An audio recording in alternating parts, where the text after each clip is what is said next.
তোমরা হয়তো ভাবো বন জঙ্গল মানেই বুঝি কোনো পল্লী গীতি বা পাখির কলকাকলির স্বর্গরাজ্য। দূর থেকে হয়তো ভেসে আসবে কোনো আদিবাসীর কিশোরীর গান কিংবা বন মোরগের ডাক, কিন্তু এই ধারণা স্রেফ এক রঙিন চশমা দিয়ে জঙ্গল দেখার মতো অলীক স্বপ্ন। সত্যিটা অনেক বেশি বাস্তব আর তেমনই হার হিম করা।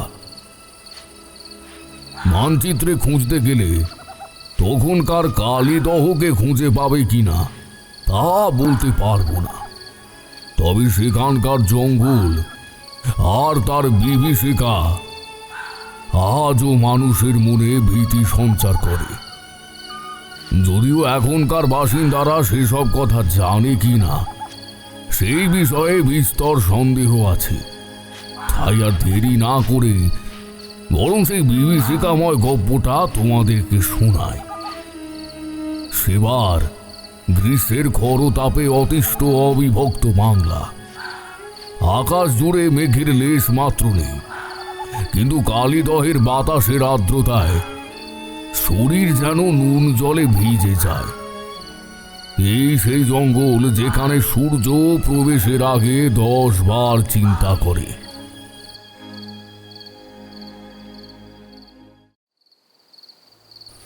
বিনয় আর শম্ভু দুজন কাঠুরিয়া। বিনয় টকবগে যুবক, শরীরের পেশিগুলো যেন পাথর দিয়ে খোদাই করা, আর শম্ভু অভিজ্ঞ, যার চোখের কোণে লেগে থাকে এক অজানা সতর্কতা। কপালে বলিরেখাগুলো যেন বনের মানচিত্র। পরনে কেবল খাটো ধুতি, হাতে ধারালো কুঠার আর কাঁধে গামছায় বাঁধা যত সামান্য মুড়ি আর বাতাসা। তারা জঙ্গলের এমন এক অংশে পা রেখেছে যেখানে আগে কখনো কোনো মানুষের কুঠার বসেনি।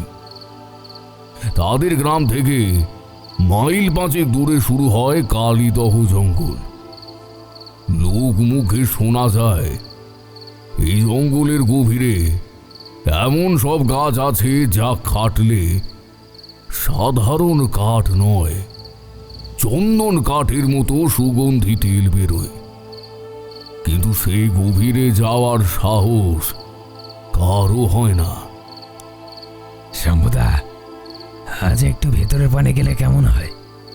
শুনেছি এই বড় ঝিলের ধারে এমন এক গাছ আছে যার তেল চন্দনের মতো সুগন্ধি। একখানা মাছ কাটতে পারলেই মহাজনের ঋণ শোধ হয়ে যাবে। বউ বাচ্চাটা একটু দুবেলা ভাত পাবে। শম্ভু বনের দিকে চেয়ে কপালে হাত ঠেকালো। বেশি লোভ ভালো নয় রে বিনয়। বন বিবির আশীর্বাদ যতক্ষণ আছে ততক্ষণই আমরা নিরাপদ। বনের ভেতরে পা রাখা কিন্তু যমরাজের দুয়ারে করা নাড়া। অনেক অলৌকিক গল্প আছে ওই তল্লাটের। প্রাণঘাতী বিষধর সাপ, কামট, কুমির আর ভয়ঙ্কর সুন্দর বাঘের কথা প্রতিটি মানুষ মাত্রই জানে। শুধু যেটা জানা যায় না তা হলো এর বাইরের কিছু হাড় কাঁপানো গোপন ভয়ের কথা, যে আতঙ্ককে জানে কেবল ওই মহাবনে বসবাসকারী কিছু সংখ্যক মানুষ। ধুর শম্ভুদা, তোমার ওই পুরনো গল্প ছাড়ো তো। পেট যখন জ্বলে তখন ভূত পেট ভয় পায় না। আমি যাচ্ছি, তুমি এলে এসো, নয়তো ওই শুকনো নিম ডাল নিয়ে ঘরে ফেরো। কিন্তু বিনয়ের কানে তখন অন্য সুর। সে শুনেছে বনের গভীরে একটা অদ্ভুত সরোবর আছে, যার পাশে একাই দাঁড়িয়ে আছে এক মস্ত গাছ। সেই কাঠের দাম নাকি সোনার চেয়েও বেশি। তরুণ রক্ত বিপদের ভয় মানে না। শম্ভুর কথা এক প্রকার উড়িয়ে দিয়েই সে এগিয়ে চলল সামনের দিকে। জঙ্গল যত গভীর হচ্ছে, হিতাল আর গোলপাতার ঝোপগুলো তত বেশি শ্বাসরোধকারী হয়ে উঠছে। হঠাৎ বনের একটা অংশ অদ্ভুতভাবে পাতলা হয়ে এলো। সামনে এক বিশাল পুকুর, পুকুরের জল আয়নার মতো স্থির, কিন্তু তার রং ঘোর কৃষ্ণবর্ণ। বাতাস নেই, অথচ পুকুরের জলে ছোট ছোট ঢেউ খেলছে। ভালো করে তাকাতে বিনয়ের চোখ ছানা পড়া হয়ে গেল। স্বচ্ছ জলের তলায় অজস্র মাছ, রুই কাতলা নয়, বরং এমন কিছু মাছ যাদের আঁশ রূপোর মতো চকচক করছে। তারা দল বেঁধে খেলা করছে যেন। মানুষের উপস্থিতিতে তাদের কোনো ভয় নেই। সেই পুকুরের ঠিক পূর্ব পারে দাঁড়িয়ে আছে সেই অদ্ভুত গাছটি। দেখতে অনেকটা অসত্যের মতো হলেও তার কাণ্ড কুচকুচে কালো, যেন জ্বলন্ত আগ্নেয়গিরি থেকে উঠে আসা কোনো প্রস্তরীভূত কাঠ। আর তার পাতাগুলো, সেগুলো সবুজ নয়, বরং টকটকে লাল রঙের। বাতাসের অভাব সত্ত্বেও পাতাগুলো একে অপরের সাথে ঘষা খেয়ে এক করুণ সুর তৈরি করছে, যা শুনলে মনে হয় কোনো অশরীরী আত্মা বিলাপ করছে। বিনয় সেই গাছের দিকে এক দৃষ্টিতে চেয়ে রইল। গাছটি থেকে এক বুনো গন্ধ ভেসে আসছে, যা নিঃশ্বাসের সাথে শরীরে প্রবেশ করতেই বিনয়ের অবসাদ যেন কর্পূরের মতো উড়ে গেল। এক অদ্ভুত উন্মাদনা তাকে গ্রাস করল। তার চোখে তখন ভয় ছিল না কোনো, ছিল এক অদম্য লোভ। সে শুনেছিল এমন দুর্লভ গাছ নাকি 100 বছরে একবারই জন্মায়, এবং এর কাঠ বাজারে বেচলে আর টাকা পয়সার কথা চিন্তা করতে হবে না। সারা জীবন পায়ের ওপরে পা তুলে শুয়ে বসে কাটানো যাবে। সভ্যতা, দেখেছিস এই সেই গাছ? শম্ভু থমকে দাঁড়ালো। তার অভিজ্ঞ মন বলছে এখানে কিছু একটা ভুল আছে। সে দেখল পুকুরের জলের তলায় রূপালী আঁশের হাজার হাজার মাছ স্থির হয়ে দাঁড়িয়ে আছে। তারা যেন নড়ছে না, কেবল অপলক দৃষ্টিতে তাকিয়ে আছে ডাঙার দিকে। বিনয়, এ গাছ কাটিস না। এ জঙ্গল আমাদের নয়, আমরা এখানে কেবল অতিথি। এই গাছ কোনো অশুভ শক্তির প্রতীক।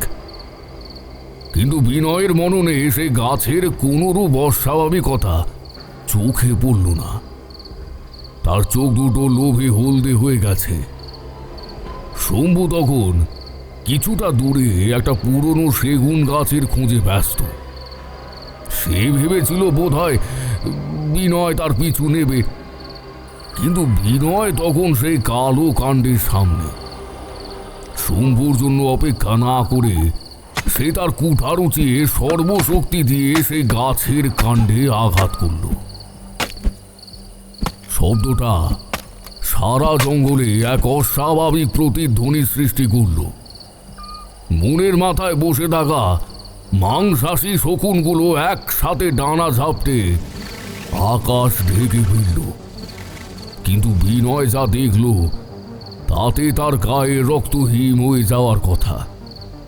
কিন্তু তার মাথায় তখন কেবল ঘুরে চলেছে লোভের নেশা। এতদিনে ঠাকুর আমার পানে চেয়েছেন, এবারে আর টাকা পয়সার জন্য মহাজনের থেকে সুদ নিতে হবে না।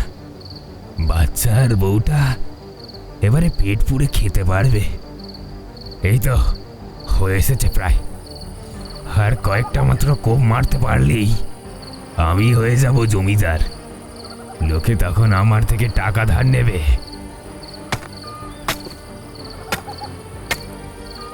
কুঠারের আঘাতে গাছের ছাল যেখানে ফাটল সেখান থেকে কোনো কষ বের হলো না। বেরিয়ে এলো মানুষের রক্তের মতো ঘন লাল তরল।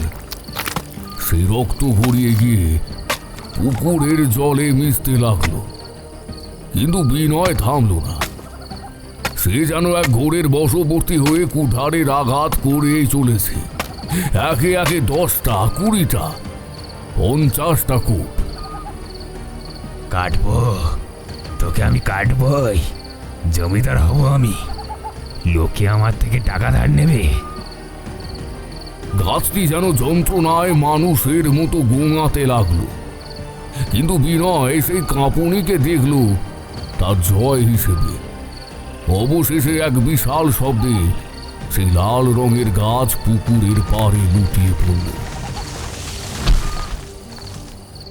তার ডালপালাগুলো জলে পড়ার সাথে সাথে পুকুরের শান্ত জল ফুটন্ত তেলের মতো টকবক করে ফুটে উঠতে শুরু করলো। গাছটি পড়ার পর বিনয় বসল। তার শরীর ঘামে চটচটে, কিন্তু মনের ভেতরে এক পৈশাচিক আনন্দ। সে দেখল পুকুরের সেই রূপালী মাছগুলো এখন তীরের কাছে চলে এসেছে, তারা যেন নিস্তেজ হয়ে ভাসছে। বিনয় ভাবল, এই সুযোগ। সে তার কোমরের গামছাটা খুলে এক ঝটকায় কয়েকটা মাছ ধরে ফেলল। মাছগুলো সাধারণ ছিল না, তাদের চোখগুলো ছিল মানুষের মতো গোল আর বিষণ্ণ। সে যখন মাছগুলো ঝুড়িতে ভরছে, শম্ভু ফিরে এলো। শম্ভুর হাতে কোনো নিম বা সাধারণ কাঠ নেই, সে কেবল কয়েকটা শুকনো ডাল কেটে আনতে পেরেছে। বিনয়কে ওই গাছের পাশে দেখে শম্ভুর বুক কেঁপে উঠল। এ তুই কি করলি রে হতভাগা? এ বনের সর্বনাশ ডেকে আনলি? বিনয় অবজ্ঞা ভরে হেসে উঠল।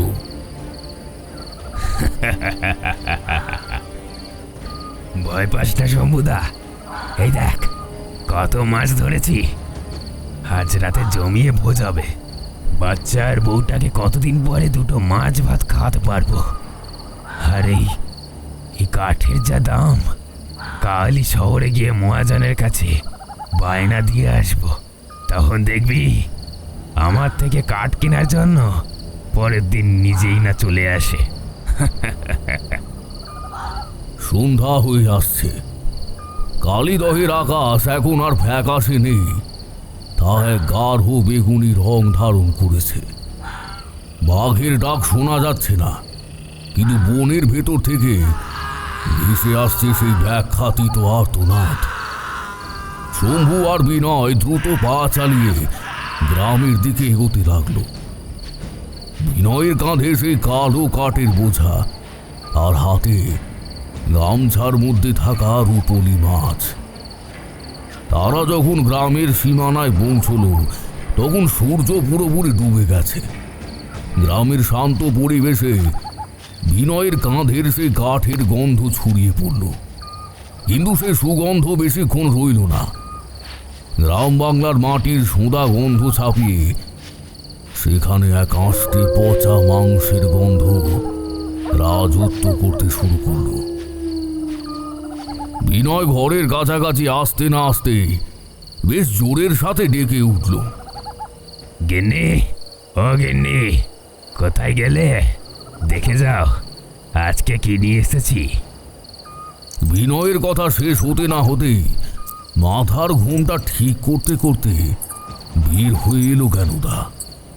তারপর ঝাঁঝের সাথে বলে উঠল, বলি, এত চিল্লামিল্লির কি আছে শুনি? এমন ভাবখানা করছো যেন সাত রাজার মণিমাণিক্য নিয়ে এসেছো। তা গিন্নি, সাত রাজার ধন সম্পত্তি না আনলেও তার থেকে কম কিছু নিয়ে আসেনি। এই দেখো কেমন মাছ এনেছি, ওজন দেখেছ? কমসে কম 3 সের তো হবেই। এমন মাছ কোথায় পেলে শুনি? কি সুন্দর দেখতে আর কত বড়! কোথায় পেলে গো এমন মাছ? বলো না গো। আর তোমাকে বলবো না গিন্নি, ওই ওই কালীদহ জঙ্গল আছে না? তুমি সেই জঙ্গলে গেছিলে? শুনেছি সেখানে নাকি বাঘ ভাল্লুক থাকে। গিন্নি, বাঘ ভাল্লুক থাকলে আমি কি বেঁচে ফিরতে পারতাম? আমি তো গেছিলাম কাঠ কাটতে। আজকে অনেক দিন পর মনের মতন কাঠ পেয়েছি। আর সেই গাছের পাশেই ছিল এক পুকুর। ওখানকার জল যদি তুমি দেখতে, একেবারে কানায় কানায় ভর্তি। আর তার মধ্যে দেখি মাছগুলো কেমন খেলে বেড়াচ্ছে। সেই দেখে আর তোর সইল না, কাঠ কেটে গামছার মধ্যে নিয়ে চলে এলাম। হ্যাঁ গো, এতগুলো মাছ আজকেই করে ফেলবো? আমি কি বলি, মাছগুলো একটা হাঁড়িতে জল দিয়ে রেখে দাও, 2-3 দিন ধরে মাছ ভাত খাওয়া যাবে। তুমি একেবারে আমার মনের কথা বলেছো। তুমি চট করে হাত মুখ ধুয়ে নাও, আমি এই ফাঁকে ভাতটা বসিয়ে দিই। সেদিন অতিরিক্ত পরিশ্রমের জন্য বিনয়ের চোখে ঘুম নেমে এলো সহজে।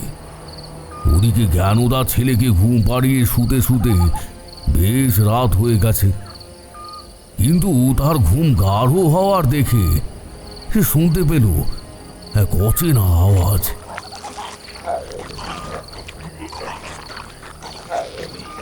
কেউ যেন কচকচ করে কিছু চিবিয়ে চলেছে, তার সাথে অদ্ভুত রকমের ঘড়ঘড়ানির শব্দ। ব্যাপারটা ঠিক কি সেটা কিছুতেই ঠাহর করতে পারছিল না জ্ঞানদা। তাই বিছানার পাশে থাকা হ্যারিকেনের আলোটা কিছুটা উস্কে দিয়ে ধীরে ধীরে উঠে দাঁড়ালো। দরজার শেকল খুলে বাইরে আসতেই দেখতে পেল বিনয় উবু হয়ে বসে সেই হাঁড়িটার থেকে কিছু একটা যেন খেয়ে চলেছে। জ্ঞানদা জিজ্ঞেস করল, ওগো, কি কি কি করছো তুমি?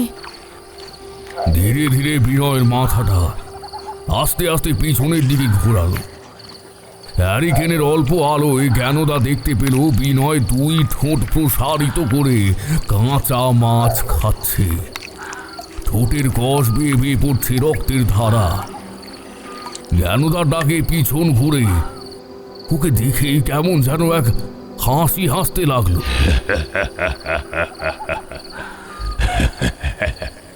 বিনয়ের ক্রূর মুখে বেমানান ভাবে ঝুলে রয়েছে সেই ভয়ঙ্কর হাসি। জ্ঞানদার বুকটা কেঁপে উঠল। এবারে সে ধীর পায়ে স্বামীর দিকে এগিয়ে কান্না জড়ানো গলায় বলল, ওগো, কি হয়েছে তোমার? তুমি কেন অমন করছো? খিদে পেয়েছে তো আমাকে বললেই পারতে, মাছগুলো রান্না করে দিতাম। জ্ঞানদার কথা শেষ হতে না হতেই বিনয় সেই ঠান্ডা হাসিটা সশব্দে ফেটে পড়ল।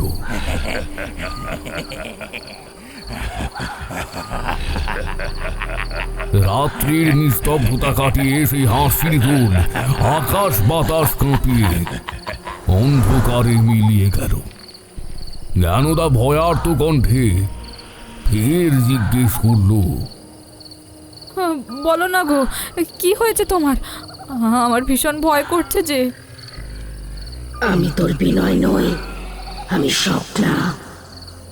সেই নামটা উচ্চারণ করার সাথে সাথেই ঘরের চারদিকের তাপমাত্রা যেন হিমাঙ্কে নেমে গেল। জ্ঞানদা হাতে থাকা কেরোসিনের কুপিটা কোনো মতে তুলে ধরল বিনয়ের মুখের সামনে। আগুনের সেই কম্পমান শিখায় সে যা দেখল তাতে তার রক্ত হিম হয়ে গেল। সামনে যে বসে আছে সে আর বিনয় নয়, এক বিভৎস রূপান্তর ঘটেছে তার চেহারায়। বিনয়ের ছোট চুলগুলো যেন জাদু বলে বড় হয়ে গেছে। মাথা ভর্তি কালো মিশমিশে রুক্ষ চুল অবিন্যস্ত ছড়িয়ে আছে কাঁধের উপর। তার কপাল জুড়ে চন্দনের বদলে লেপা রয়েছে ঘন রক্তবর্ণের সিঁদুর, যা গাল বেয়ে নিচে গড়িয়ে পড়ছে। সবচেয়ে ভয়ঙ্কর ছিল তার চোখ দুটো। সেখানে কোনো মনি নেই, কেবল দুটো সাদাটে প্রাণহীন গর্ত, যেখানে তাকালে মনে হয় অন্তহীন অন্ধকার গহ্বর দেখছে। গায়ের চামড়া ফ্যাকাশে, মৃত মানুষের মতো সাদা হয়ে গেছে সেটা। তার কাটা ছেঁড়া ঠোঁটের ফাঁক দিয়ে বেরিয়ে আসছে বিশ্রী রকমের সুচালো হলুদ দাঁতের সারি। প্রতিটা দাঁত যেন শিকার ছিঁড়ে খাওয়ার জন্য তৈরি। তার পরনে এখন আর ধুতি নেই, বরং একখণ্ড ধূসর রঙের জীর্ণ শাড়ি তার শরীরে জড়ানো। কেরোসিনের আলোর কম্পমান শিখায় সেই দৃশ্য সহ্য করার মতো ক্ষমতা কোনো সাধারণ মানুষের ছিল না। জ্ঞানদা কেবল একবার অস্ফুট স্বরে মাগো বলে চিৎকার দেওয়ার চেষ্টা করলো, কিন্তু তার আগে তার চোখের সামনে পৃথিবীটা দুলতে শুরু করলো। মস্তিষ্কে সব শিরা যেন ছিঁড়ে যাচ্ছে।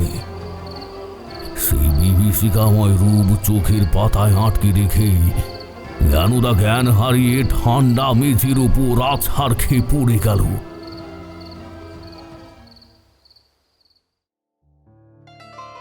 পুজোর পর অফিস খুলেছে, কিন্তু এতদিন পরেও পুজোর ছুটির আমেজটা কাটিয়ে উঠতে না পেরে কাজে আর মন বসাতে পারছিলাম না কিছুতেই।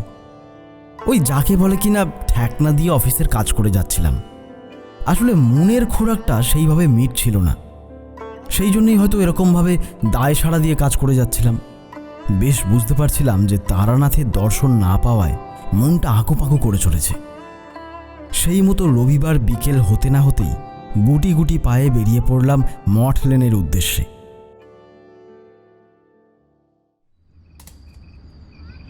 মোড়ের মাথায় পৌঁছে দেখি সেই উড়ে তেলেভাজা দোকানের সামনে কিশোরীও হাজির।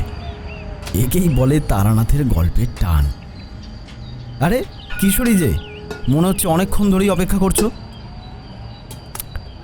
আরে না হে ভাইয়া, এই মাত্র মিনিট 10 হলো।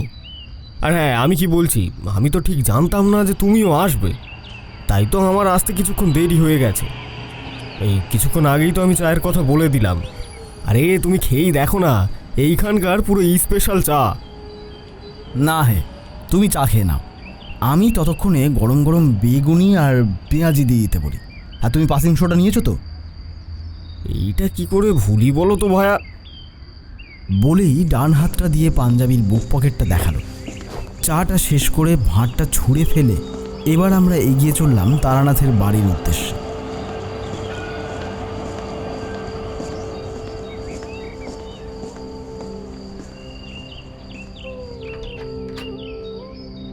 কিছুক্ষণের মধ্যেই দরজাটা খুলে গেল। দেখি সামনে চারি দাঁড়িয়ে আছে। তারপর একগাল হাসি হেসে বলল, আরে কাকা বাবুর আছে, আসুন আসুন। আমি চারির হাতে তেলে ভাজা চ্যাঙাড়িটা ধরিয়ে দিয়ে বললাম, ঠাকুরমশাই কোথায়? বাবা ভিতরেই আছেন, আপনারা আসুন। আমি চটি খুলে ঘরের ভেতরে ঢুকলাম। দেখলাম তক্তপোষের ওপরে বসে তারানাথ মিটিমিটি হাসছে। বুঝতে পারলাম যে তারানাথ বেশ খোশ মেজাজে আছে। সুতরাং আসন গ্রহণ করে বসতে না বসতেই বলে বসলাম, ঠাকুরমশাই, অনেক দিন আপনার গল্প শোনা হয়নি, তাই শুনতে চলে এলাম। গল্প তো নিশ্চয় হবে, তার আগে চা দিতে বলি। তারানাথের কথা শেষ হওয়ার আগে চারি একটা থালায় মুড়ি আর তেলে ভাজা সাজিয়ে নিয়ে এলো। কাকা বাবুরা আগে মুড়ি দিয়ে তেলে ভাজা খান, আমি চা বসিয়ে দিয়েছি। তারানাথ একখানি বেগুনি তুলে তাতে কামড় বসিয়ে বহুদিন আগেকার কথা মনে পড়ে যাওয়ার সুরে বলল, তোমাদেরকে তো আমার জীবনের বেশ কিছু বিচিত্র অভিজ্ঞতার কথা বলেছি। একবার আমাকে কালীদহের জঙ্গলে যেতে হয়েছিল।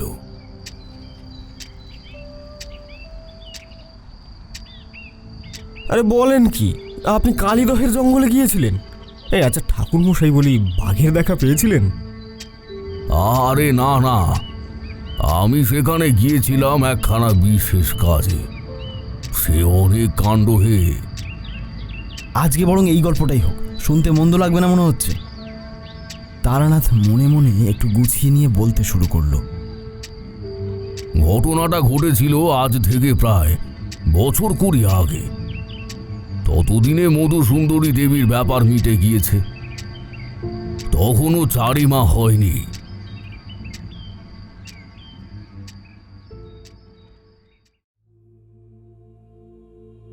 মায়ের আদেশে বাড়িতে বসে ঘোরতর সংসার করছি। মেয়ের সঙ্গে হাত দেখি, কবচ দিই, মুখ দেখে ভাগ্য গণনা করি। আয় মন্দ হয় না, বাবার খরচও হয়ে যায়। পয়সা জমাতে পারিনি কোনোদিন। দেবী বলেই দিয়েছিলেন অন্যের কষ্ট হবে না, কিন্তু ধনীও হতে পারবো না। এরকম ভাবেই দিন কেটে যাচ্ছিল। সকালে বৈঠকখানায় বসে একখানা পঞ্জিকা দেখছিলাম, এমন সময় একজন বছর ৪৫-এর প্রৌঢ় মতো লোক ঘরের মধ্যে প্রবেশ করল। লোকটির চুল এলোমেলো, গালে দাড়ি গোঁফের জঞ্জাল দেখে বেশ বোঝা যাচ্ছে যে সেই লোকটি এমন কোনো বিষয় নিয়ে এতটাই চিন্তিত রয়েছে, নিজের দিকে তাকানোর মতো ফুরসতটুকু তার নেই। লোকটির চেহারার মধ্যে বৈশিষ্ট্যপূর্ণ অংশ হল তার চোখ জোড়া। এমন বুদ্ধিদীপ্ত চোখ খুব কম মানুষেরই হয়। তার পরনে ফতুয়া আর ধুতি। সামনে এসে খানিকক্ষণ ইতস্তত করে আমাকে জিজ্ঞেস করল,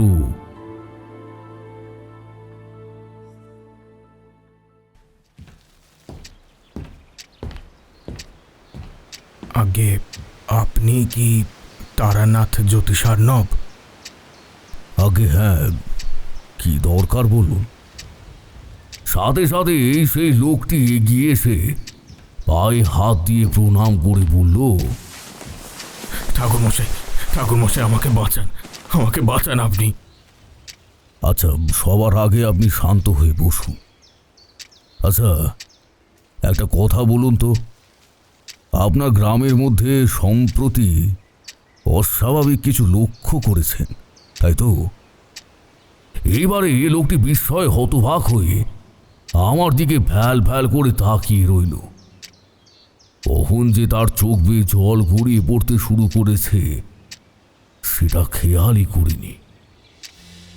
সে বলল, ঠাকুরমশাই, আপনি তো অন্তর্যামী, আপনার কাছ থেকে তো কোনো কিছুই অজানা নয়।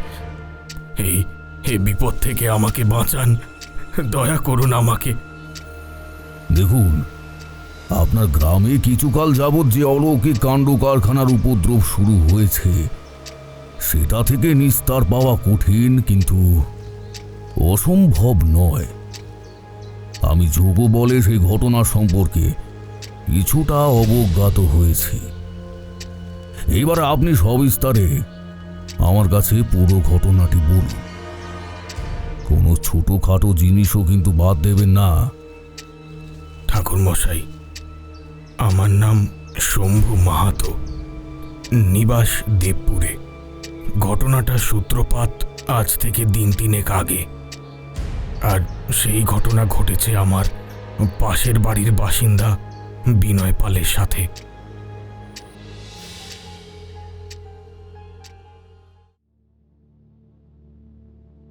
আমরা কাঠ কেটে নিয়ে সংসার চালাই। খুব আহামরি না চললেও বনবিবির কৃপায় দুটো ভাত জুটে যায়। এর মাঝে বিনয়ের ছেলের শরীর খুব খারাপ হয়, আর সেই কারণে মহাজনের থেকে বেশি সুদে ধার করেও, সারাদিন শ্রম করেও কিছুতেই সেই টাকা আর শেষ করতে পারছিল না। চিন্তায় চিন্তায় বেচারার ঘুমটাই চলে গিয়েছিল। এর মাঝে গাঁয়ের একজনের মুখ থেকে খবর পেল কালিয়াদহের জঙ্গলের ব্যাপারে। সেই জঙ্গলের গভীরে নাকি এমন এমন সব গাছ আছে যা কাটলে সাধারণ কাঠ নয়, চন্দন কাঠের মতো সুগন্ধি তেল বেরোয়। আর সেই লোভেই আমরা দুজন সেখানে গিয়ে উপস্থিত হই। কিন্তু সেখানে পৌঁছে আমার মনের মধ্যে কেন জানি আবার একটা কুডাক ডাকতে লাগলো। আমি অনেকবার বিনয়কে সাবধান করলাম, কিন্তু ও কেন জানি না বিনয় আমার কোনো কথাই শুনল না। সে পাগলের মতো খুঁজতে লাগলো সেই গাছ। শেষমেশ আমি ক্ষান্ত দিয়ে অন্যদিকে চলে যাই। ভেবেছিলাম বিনয় বুঝি আমার পেছন পেছনই আসছে। সেই মতো এগিয়ে গিয়ে একটা ভালো মতন গাছ খুঁজে পাই। বনবিবিকে স্মরণ করে গাছ কেটে যেই না বিনয়কে ডাকতে যাব, দেখি ও সেখানে নেই। আমার মনের মধ্যে একটা ভয় কাজ করতে শুরু করলো। শুনেছি সেই বনে নাকি বাঘ ভাল্লুক আছে, তাই ভয়ের মাত্রাটা আরো বেড়ে যায়। এরপর পাগলের মতো খুঁজতে খুঁজতে শেষমেশ ওর দেখা পাই, আর ততক্ষণে কিন্তু ও সেই গাছের সন্ধান পেয়ে গেছে। আপনাকে কি বলবো ঠাকুরমশাই, সেই গাছের পাতাগুলো সবুজ নয়, বরং টকটকে লাল রঙের। তার সাথে পাতাগুলো একে অপরের সাথে ঘষা খেয়ে কেমন একটা করুণ সুরে গাইছিল যেন। বিনয় সেই গাছের দিকে এক দৃষ্টিতে চেয়ে রইল। ওর মধ্যে কেমন একটা পাগলামি ভর করল যেন। চোখে তখন ওর কোনো ভয় ছিল না, ছিল শুধু লোভ। সে শুনেছিল এমন দুর্লভ গাছ নাকি 100 বছরে একবারই জন্মায়, এবং এর কাঠ বাজারে বেচলে নাকি টাকা পয়সার কথা আর চিন্তা করতে হবে না। সারা জীবন পায়ের ওপর পা তুলে শুয়ে বসে কাটানো যাবে। আমাকে অনেকভাবে বোঝানোর চেষ্টা করলো, কিন্তু আমার মন বারবার বলছিল যে এখানে কিছু একটা ভুল আছে। হঠাৎ দেখলাম পুকুরের জলের তলায় রূপলি আঁশের হাজার হাজার মাছ স্থির হয়ে দাঁড়িয়ে আছে। তারা যেন নড়ছে না, কেবল অপলক দৃষ্টিতে তাকিয়ে আছে ডাঙার দিকে। আমি ওকে বারণ করলাম যে গাছটা যেন না কাটে। এটাও বললাম যে এই গাছ কোনো অশুভ শক্তির প্রতীক, কিন্তু বিনয়ের মনে সেই গাছের কোনো রূপ অস্বাভাবিকতাই চোখে পড়ল না। তার চোখ দুটো লোভে হলদে হয়ে গেছিল। ওর কুঠারের আঘাতে গাছের ছাল যেখানে ফাটল, সেখান থেকে কোনো কষ বেরোলো না ঠাকুর মশাই।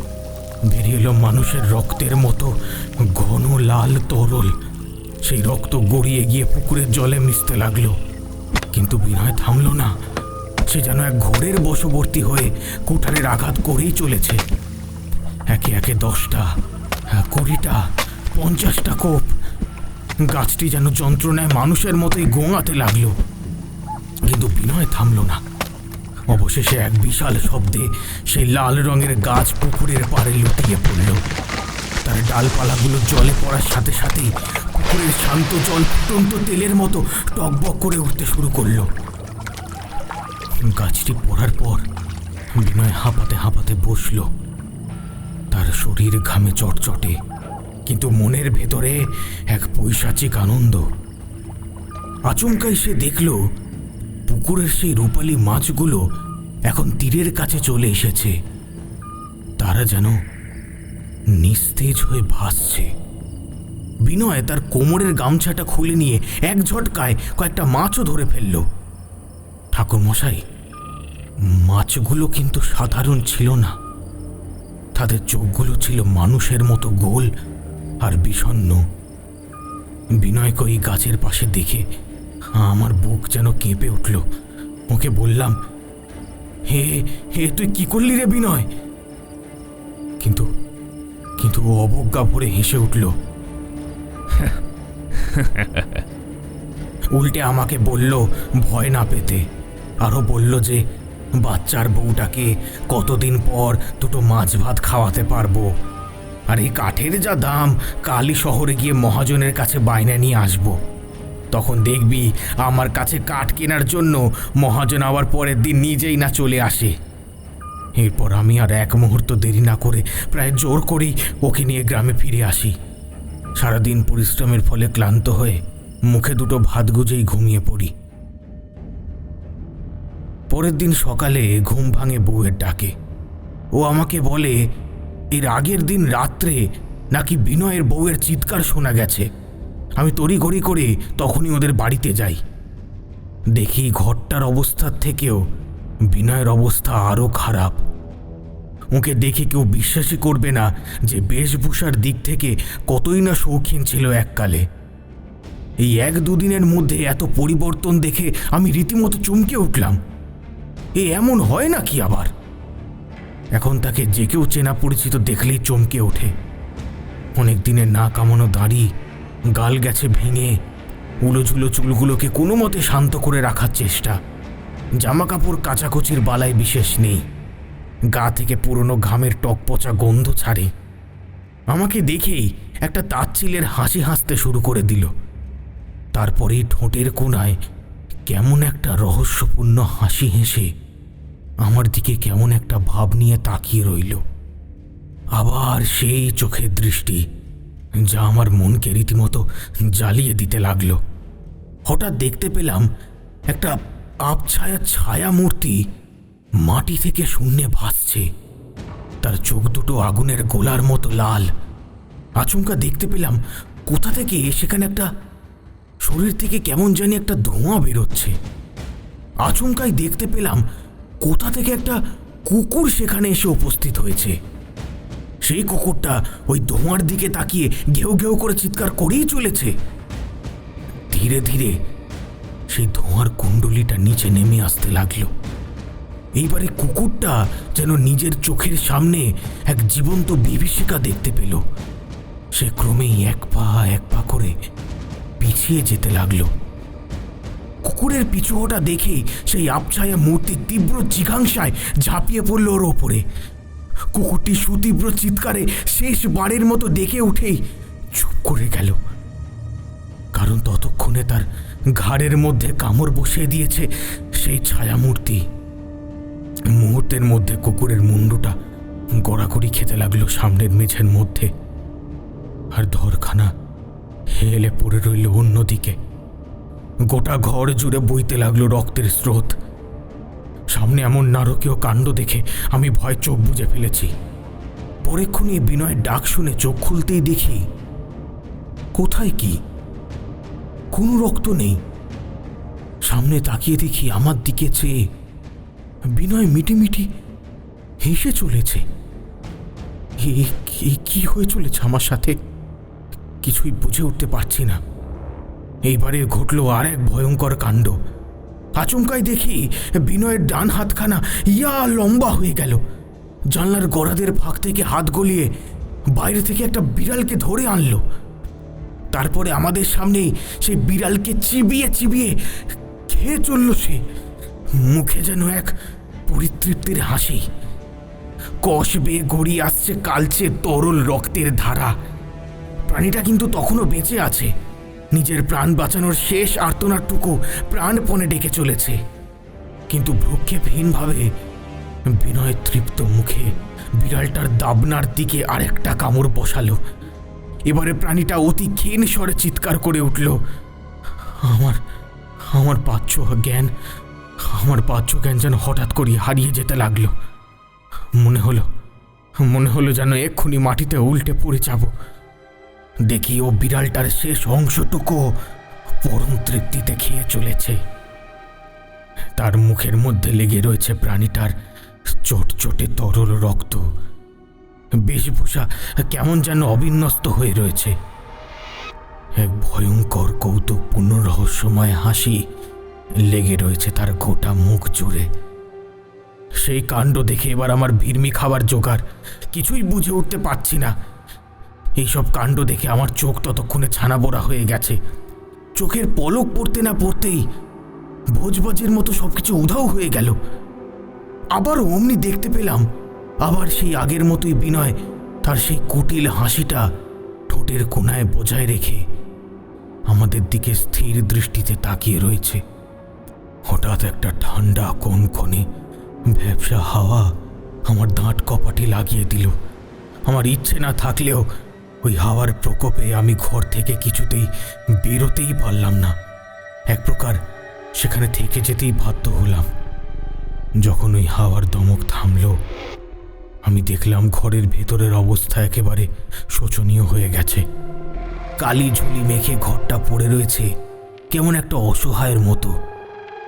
কোনো এক অজানা কারণে থেকে থেকে কেঁপে উঠছে ওই ঘরটা। মনে হচ্ছে যেন কোনো এক প্রেত লোকের অংশীদার হয়ে পড়েছি। আমার মেরুদণ্ড বেয়ে ভয়ের একটা ঠান্ডা স্রোত বয়ে গেল। আমি ঠিক যে জিনিসটা মনে প্রাণে চাইনি সেইটাই হলো। আর এই সময় বহু দূর থেকে যেন একটা ক্ষণক্ষণে তীব্র শীষের মতো শব্দ ভেসে এলো আমার কানে।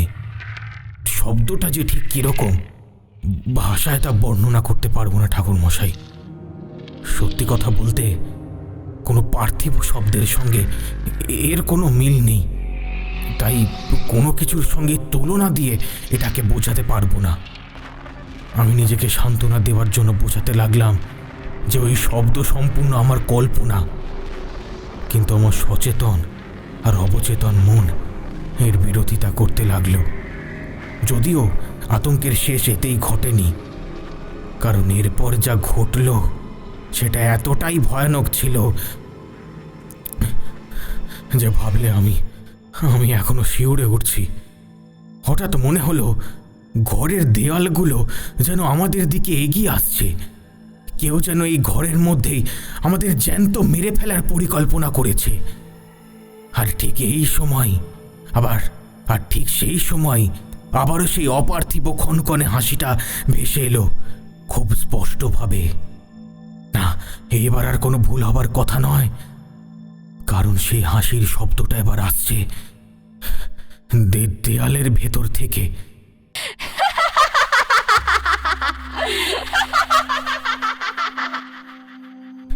এবার গোদের ওপর বিস্ফোরার মতোই ঘরের মধ্যে বইতে লাগলো এক ভয়ঙ্কর দমকা হাওয়া। আর হাওয়াটা কোনো ঠান্ডা সোঁদা বা ভ্যাপসা হাওয়া নয়, যেন এক নরকের অন্ধকারের মধ্যে থেকে কোনো অশুভ উদ্দেশ্য নিয়ে এর আগমন। আর এই হাওয়াটা আমাদের কেন্দ্র করেই যেন কোনো বিশেষ উদ্দেশ্য নিয়ে বইতে লাগলো। আর প্রতিটা মুহূর্তে এই হাওয়ার দমক যেন বেড়ে চলল, সঙ্গে সঙ্গে পাল্লা দিয়ে বেড়ে চলল সেই ক্ষণক্ষণে পৈশাচিক হাসির শব্দ। কোনো রকমে গতকাল প্রাণে বেঁচে ফিরতে পেরেছিলাম। সেদিনের মতো একটা নারকীয় আতঙ্কের প্রহরের সমাপ্তি ঘটল অবশেষে। ওই ঘর থেকে বেরিয়ে এসে প্রথমেই ওর ঘরের দরজাটা লাগিয়ে দিলাম। ওর পরিবারের বাকি মানুষগুলোকে নিয়ে আমার বাড়িতে উঠতেই বাধ্য হয়েছি।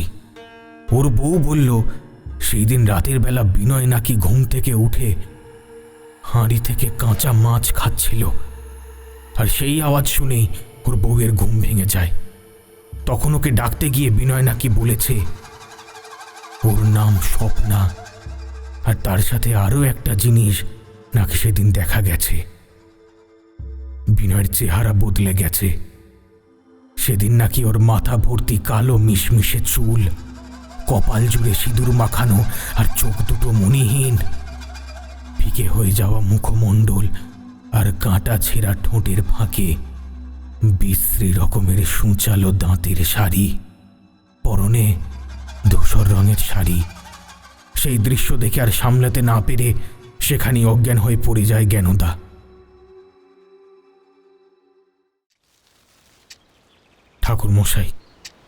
ঠাকুরমশাই, এবার কেবলমাত্র আপনি ভরসা। একমাত্র আপনি পারেন এই বিপদ থেকে আমাদের রক্ষা করতে।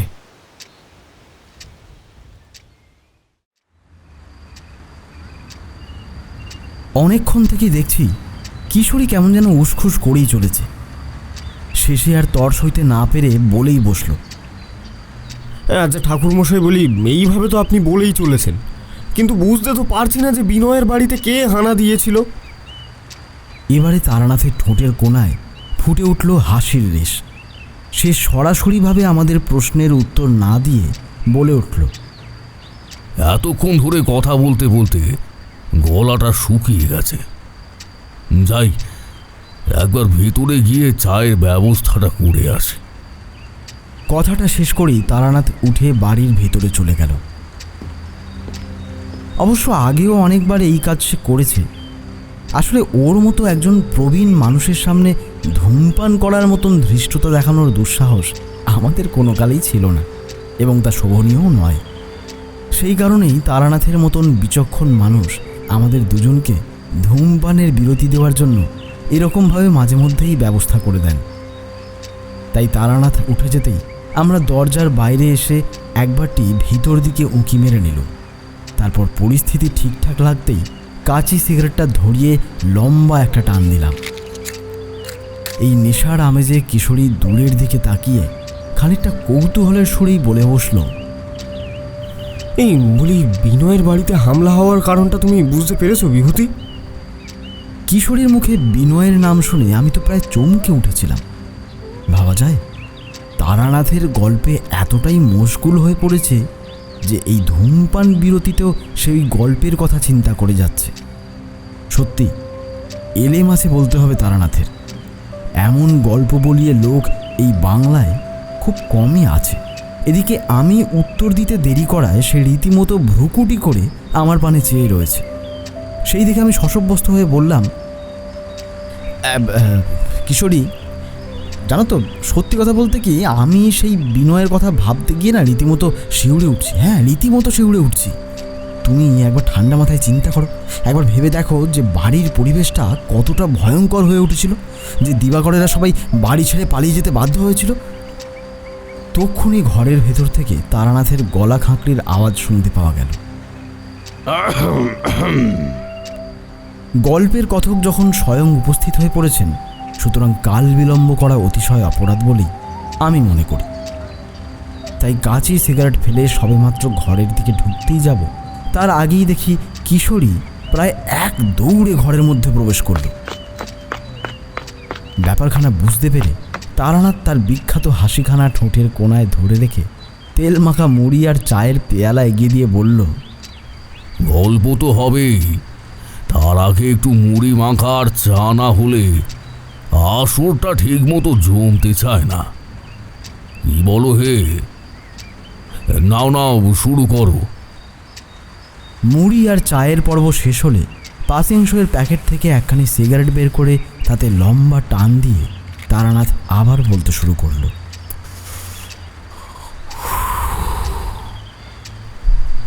বিরতিতে যাওয়ার আগে তুমি আমাকে যা প্রশ্ন করেছিলে তার উত্তর দেওয়ার সময় এসেছে। আসলে এখানে ঘটনার সূত্রপাত হয়েছিল আজ থেকে প্রায় ৮০ বছর আগে, যখন এই দেবপুর গ্রাম আর কালীদহের জঙ্গল ছিল এক জমিদারের তালুক। সেই জমিদারের নায়েব ছিল রজনী চাটুর্যে। রজনীর স্ত্রী ছিল স্বপ্না। তারানাথের চোখের দৃষ্টি যেন দেওয়াল ভেদ করে অতীতে চলে গেল। আমরা মন্ত্রমুগ্ধের মতো শুনতে লাগলাম। বাংলার এক প্রান্তে, যেখানে দিগন্ত জোড়া মাঠ আর ঘন জঙ্গলের মিলন ঘটে, সেখানেই ছিল জমিদার রজনী দত্তর আদিম দাপট। রজনী কেবল জমিদার ছিল না কিশোরী, সে ছিল এক জীবন্ত আতঙ্ক। তার প্রকাণ্ড অট্টালিকাটি গ্রামের মানুষের কাছে ছিল এক বিভীষিকার কেন্দ্র। সেই বাড়িতে একদিন লাল বেনারসি পরে, ঘুমটার নিচে লাজুক চোখ আর বুক ভরা স্বপ্ন নিয়ে পা রেখেছিল স্বপ্না। আমরা মঠ লেনের সেই অন্ধকার ঘরে বসা। তারানাথের গলার স্বর যেন এক প্রাচীন গুহা থেকে উঠে আসছে। বাইরে বৃষ্টি তখন কিছুটা কমে এসেছে, কিন্তু তার গল্পের উত্তাপে আমাদের শিরদাঁড়া দিয়ে একটা হিমেল স্রোত বয়ে যাচ্ছে। স্বপ্না ছিল এক সাদা সিধে সরল মেয়ে। সে চেয়েছিল এক চিলতে ভালোবাসা আর একটা শান্ত নীর।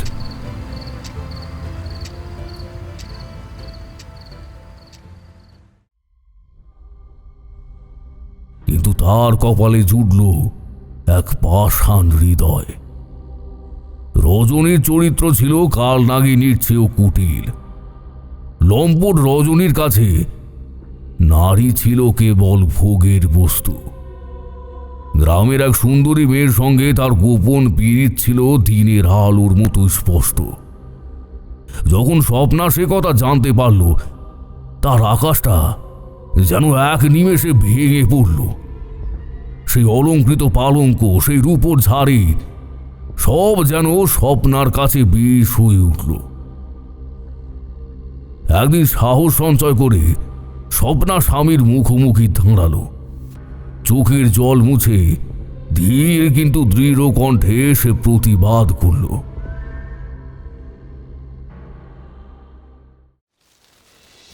সে ভাবল হয়তো তার চোখের জল রজনীর মন গলাতে পারবে, কিন্তু রজনী সে তো অট্ট হাসিতে ফেটে পড়ল।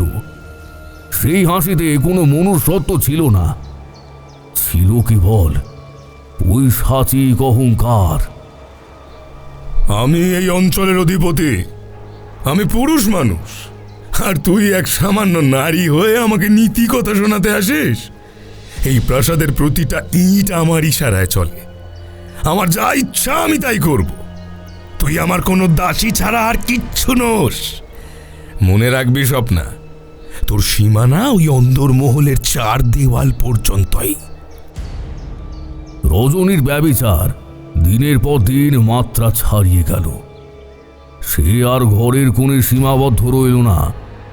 গ্রামের কোনো মেয়ে বা বউকে একা পেলেই তার লেঠেল বাহিনী তাদের তুলে নিয়ে আসত। অন্দরমহলে বন্দি স্বপ্না যখন এইসব কুকীর্তির কথা শুনত, তার মনে হতো যেন সহস্র বৃশ্চিক তাকে দংশন করছে।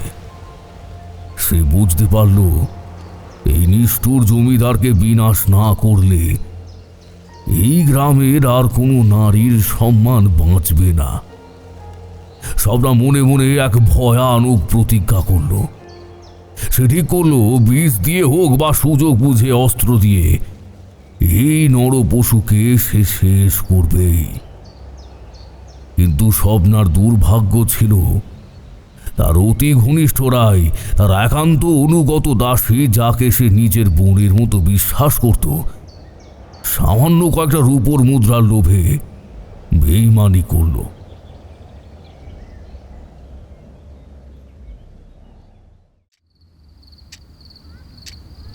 রজনী তখন রাগে অন্ধ। তার মনে হলো যে স্ত্রীকে সে পায়ের জুতোর মতো মনে করে, সে কি না তার প্রাণ নেওয়ার ছক কষছে। তারানাথ থামলেন। ওর কপালে বিন্দু বিন্দু ঘাম। উনি জানালা দিয়ে অন্ধকারের দিকে তাকালেন। এক গভীর অমাবস্যার রাত। আকাশটা যেন বীজ গলা অন্ধকারের মতো ঢাকা।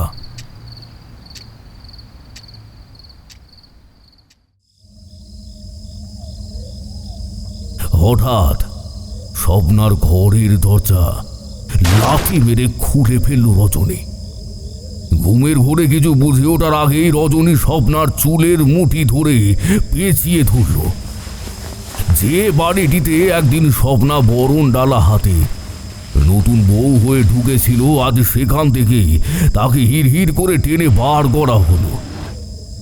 অপরাধীর মতো তাকে টেনে নিয়ে যাওয়া হলো কালিদহের গহীন জঙ্গলে। স্বপ্না চিৎকার করারও সুযোগ পেল না। তার কোমল দেহটা পাথরে মাটিতে ঘষতে ঘষতে ক্ষত বিক্ষত হয়ে যাচ্ছিল। কালিদহের সেই জঙ্গলে এক প্রাচীন জলাশয়ের ধারে গিয়ে থামল রজনী। স্বপ্না শেষ মুহূর্তেও রজনীর পায়ে হাত দিয়ে কেঁদে বলেছিল, এখনো সময় আছে, এই পাপ ছাড়ুন, আমি আপনাকে ক্ষমা করে দেব। কিন্তু রজনীর তখন হিতাহিত জ্ঞান লুপ্ত। রজনী নিজের দুই হাত দিয়ে স্বপ্নার টুটি চেপে ধরল। স্বপ্নার চোখ দুটো ঠিকরে বেরিয়ে আসছিল। মৃত্যুর ঠিক আগের মুহূর্তে অসীম ঘৃণায় স্বপ্না চিৎকার করে এক অভিশাপ দিল। যে সুখ আমি কোনোদিন পাইনি, এই বনের ছায়ায় সেই সুখ আমি আর কাউকে ভোগ করতে দেব না। আমার হাহাকার তোকে পুড়িয়ে মারবে রজনী। তুই দেখে নিস, তোর বংশে বাতি দেওয়ারও কেউ থাকবে না। শ্বাসরোধ হয়ে নিথর হয়ে গেল স্বপ্নার দেহ।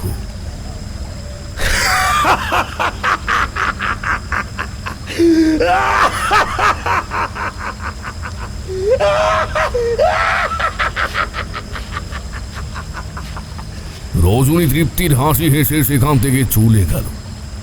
কিন্তু স্বপ্নার সেই হাহাকার তাকে প্রেত লোকের যক্ষিণীতে পরিণত করল।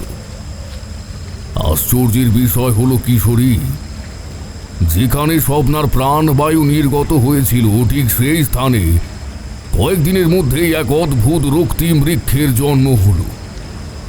সেই গাছের পাতা থেকে ডালপালা সবই ছিল সিঁদুরের মতো লাল।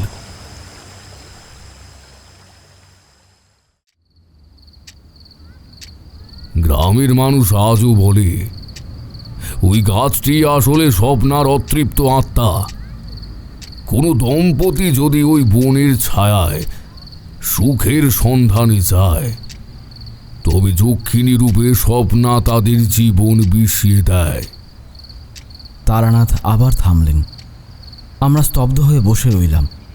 মটলেনের সেই জীর্ণ ঘরে যেন স্বপ্নার বেনারসির সেই খসখস শব্দ শুনতে পাচ্ছিলাম। তামাকের ধোঁয়ার মাঝে তারানাথের মুখটা তখন কোনো এক প্রাচীন তান্ত্রিকের মতো রহস্যময় দেখাচ্ছিল। কিশোরী তো নিজের সিগারেটে ছাই ফেলতেও ভুলে গেছে। রজনী দত্তের প্রাসাদ আজ ধ্বংসস্তূপ, কিন্তু কালিদহের সেই জঙ্গল আজও আছে, আর আছে সেই লাল মাছ।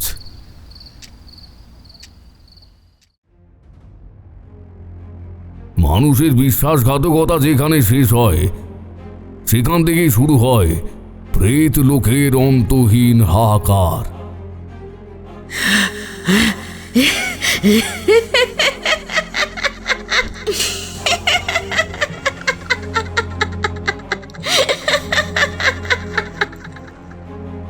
বিনয় যখন সেই গাছ কাটল, সে আসলে স্বপ্নার অভিশপ্ত আত্মাকে মুক্তি দিল। স্বপ্না যখন বিনয়ের শরীরে প্রবেশ করল, সে আশা করেছিল বিনয়ও হয়তো রজনীর মতো পাপিষ্ঠ, কিন্তু বিনয়ের মনের গভীরে প্রবেশ করে সে দেখল জ্ঞানদার সাথে তার নিটোল ভালোবাসা। তাদের অভাবের সংসারেও এক অদ্ভুত তৃপ্তি। সেই সুখ স্বপ্নার কাছে অসহ্য হয়ে উঠল। সে চাইল বিনয়ের ওই সাজানো সংসার একেবারে ছাড়খাড় করে দিতে। যে ভালোবাসা সে পায়নি, সেই ভালোবাসা সে বিনয়ের জীবন থেকেও কেড়ে নিতে চাইল।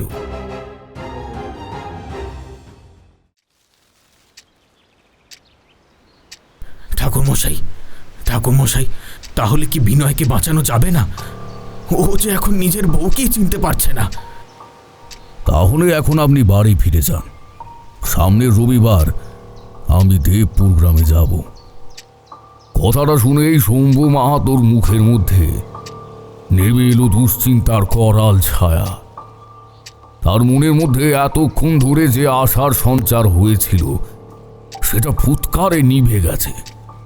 সেটা ওর মুখ দেখে বেশ ভালোই বুঝতে পেরেছি, কিন্তু আমাকে সরাসরিভাবে তার বন্ধু সম প্রতিবেশীকে ফিরিয়ে আনার জন্য রাজি করতে না পেরে তার মনের মধ্যে ঘুষতে থাকা পাপ বোধ কুড়ে কুড়ে খাচ্ছে যেন। তাই ওর কাতর মুখ দেখে আমার সিদ্ধান্ত বদলাতে বাধ্য হলাম। ওকে বললাম, তাই হবে, আমার হাতের কাগজগুলো একটু গুছিয়ে নিন, তারপর একেবারে আহারাদি সেরে দুপুর দুপুর বেরিয়ে পড়া যাবে কোনো, কেমন? আমার কথার উত্তরে শম্ভু শুধু মাথাটা নাড়াল, তারপর একইভাবে চুপ করে বসে রইল মাথা নিচু করে।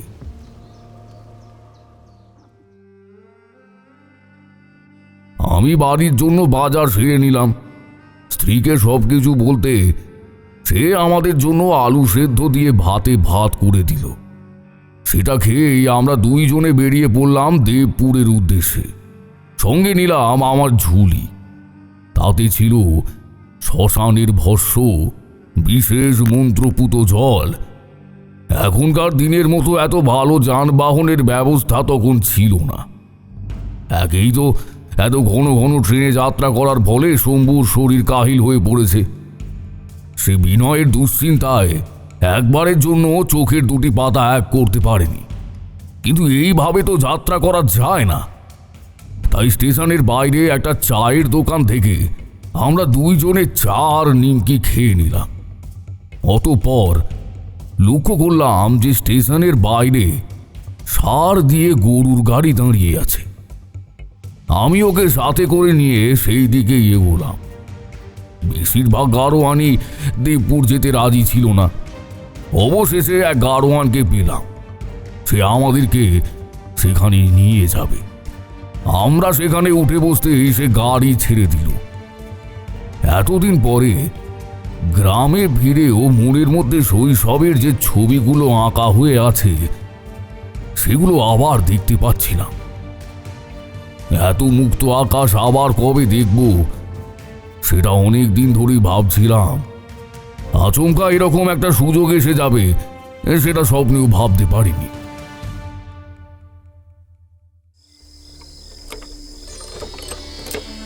রাস্তার দুই ধারে দিগন্ত বিস্তৃত ধান ক্ষেতের সুবর্ণ ভূমি। সেদিকে তাকালেই মনে হচ্ছে প্রকৃতি যেন রং তুলি দিয়ে নিজের আপন খেয়ালে রাঙিয়ে চলেছে। তার সাথে ক্ষেতের মধ্যে বয়ে চলা মৃদু মন্দ বাতাসে ধানের শীষগুলি নিচে চলেছে নিজস্ব ছন্দে। গায়ের মেয়ে বউরা কাঁখে কলসি নিয়ে পুকুর থেকে জল নিয়ে বাড়ি ফিরছে। জলের ফোঁটা মাটিতে পড়ে সোঁদা গন্ধ বেরোচ্ছে। মাটির সেই সোঁদা গন্ধ এখনো আমার মনকে পাগল করে দেয়। ছোট ছোট ছেলেমেয়েরা চলেছে পাঠশালার দিকে বই মাদুর হাতে। যখনকার কথা বলছি তখনকার সময়ে ঘরে ঘরে এত বিজলি বাতির প্রচলন হয়। বেশিরভাগ ক্ষেত্রে রাস্তাঘাট ছিল পায়ে চলা মেঠো পথ। তার উপরে বেশিরভাগ রাস্তাতেই বড় বড় গাছের ঝাউনির মতো হয়ে রয়েছে। সব থেকে মজার ব্যাপার হলো এক একটা বাড়ির সামনে অনেক গানি জমি জমা দখল করে রাখত। আম বাগান, জাম বাগান, আলুর ক্ষেত, সুপারি বাগান, আরও কত কি। এইসবের কারণে কারোর বাড়ি যেতে হলে বেশ কিছুটা সময় লেগে যেত। এইবারে বুঝতে পারছো রাতের বেলায় গ্রামের রাস্তায় চলাফেরা করতে কতটা বিপজ্জনক ছিল।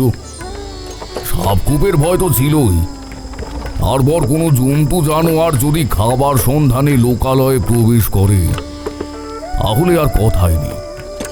তাই সেই সময় রাতের বেলায় লোক রাস্তায় বের হলে নিজের পক্ষে একটা হ্যারিকেন নিয়ে যেতই। অবশ্যই পূর্ণিমার রাত হলে অবস্থাটা অন্যরকম হয়ে যেত। দল বেঁধে পথে ঘাটে বেড়াতে কোনো অসুবিধা হতো না। মাথার উপর অমন সুন্দর চাঁদের আলোর জোছনা গোটা পরিবেশটাকে ভরিয়ে রাখত। শম্ভুদের বাড়িতে যাওয়ার পথে রাস্তার মধ্যে পড়ল বেশ কয়েকটা চায়ের দোকান।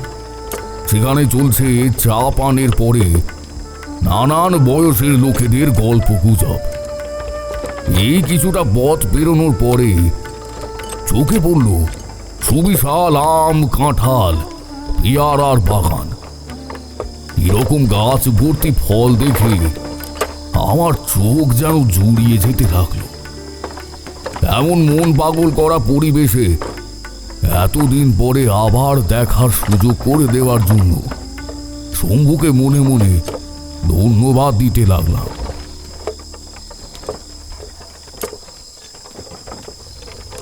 এরকম ভাবে আরো বেশ খানিকটা পথ পেরোনোর পরে দেখতে পেলাম রাস্তার মধ্যে পড়ল বেশ কয়েকটা চায়ের দোকান। বিনয় পালের বাড়িটা মূল লোকালয় থেকে খানিকটা তফাতে নির্জন এলাকায়। বাড়িকে কেন্দ্র করে রয়েছে বেশ কিছু বড় বড় কাণ্ডযুক্ত গাছ। পাশেই একটা মজে যাওয়া পুকুর। বাড়িটার কাঠামো দেখেই বেশ বোঝা যাচ্ছে যে কোনো এক কালে এর খুবই জৌলুস ছিল।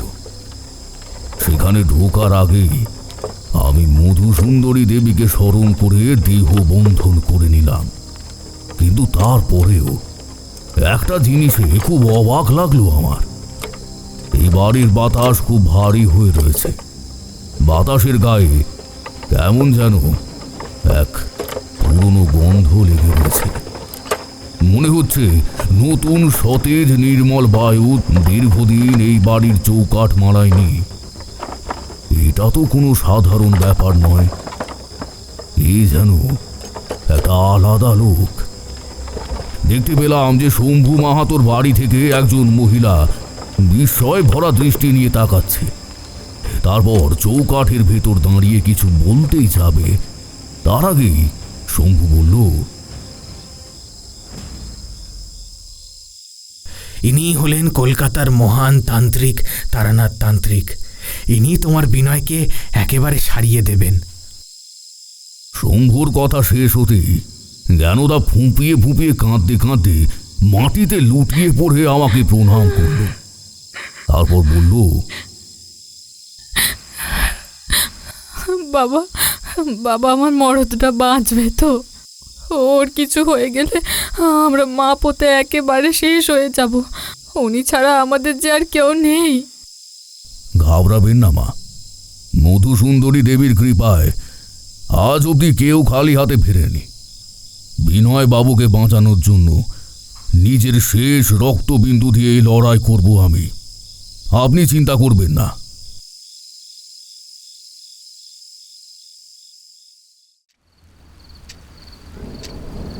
এখন আকাশ জুড়ে দুর্যোগের ঘনঘটা।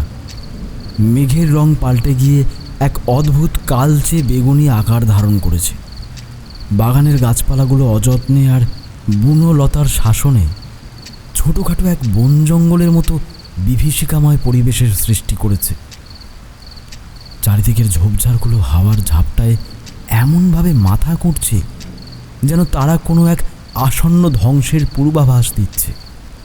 প্রতিটি গাছের পাতা থেকে টুপটুপ করে জল পড়ার শব্দ যেন যেন কোনো এক অদৃশ্য ঘড়ির টিকটিক আওয়াজ। আমরা যখন এগোচ্ছি ঠিক সেই মুহূর্তে কিছুটা দূরে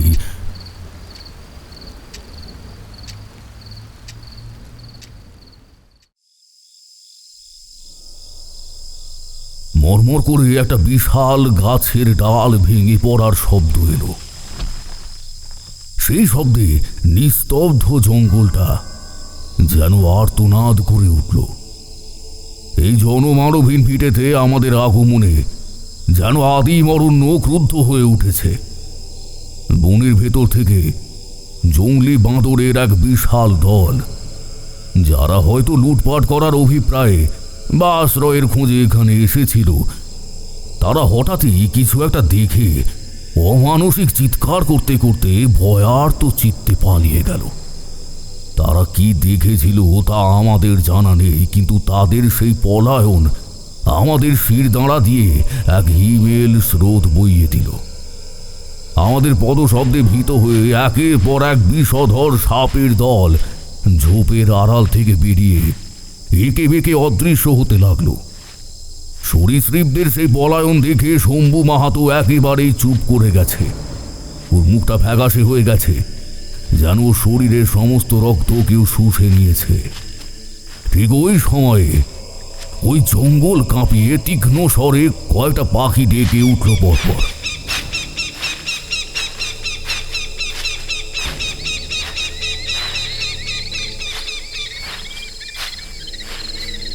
সেই ডাক সাধারণ পাখির ডাকের মতো শোনালো না। মনে হলো যেন প্রেত লোকের কোনো দূত আমাদের সতর্ক করে দিচ্ছে। তারপর সব চুপচাপ, এক গভীর থমথমে কয়েক মুহূর্ত। এই পরিবেশে শুধুমাত্র ঝিঝি পোকার একঘেয়ে ডাক ছাড়া আর কিছুই শোনা গেল না। বাতাসের বেগ যেন হঠাৎ থমকে গেছে। চারিদিকের নিঃশ্বাস যেন রুদ্ধ হয়ে এসেছে। আমি আর এক মুহূর্ত দেরি করলাম না।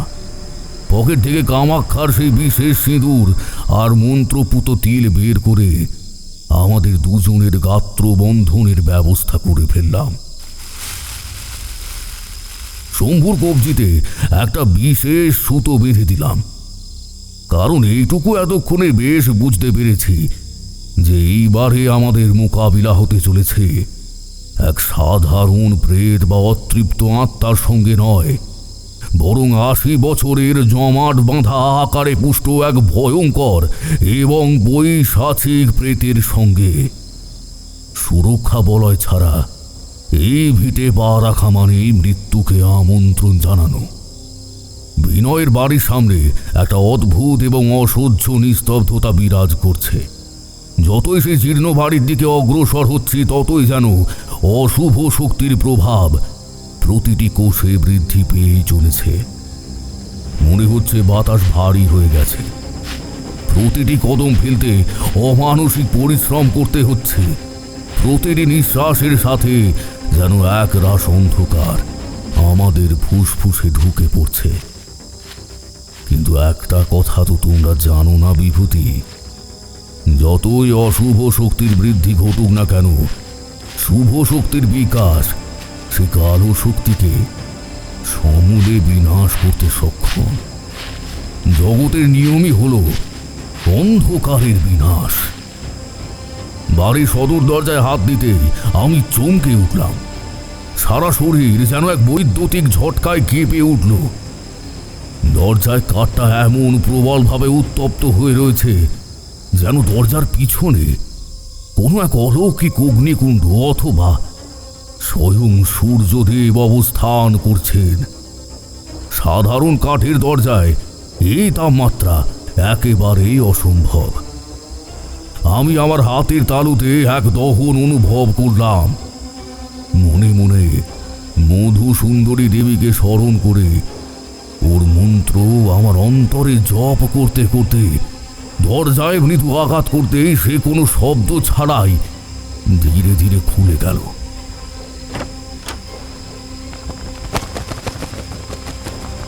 দরজাটা খুলে যেতে যে হাওয়াটা আমাদের নাকে ধাক্কা দিল, তাতে আমার পাকস্থলী উল্টে আসতে চাইল। বাতাসের গন্ধে এক পচা লাশের গন্ধ মিশে আছে, এমন গন্ধ যা শুধুমাত্র শ্মশানেই পাওয়া সম্ভব।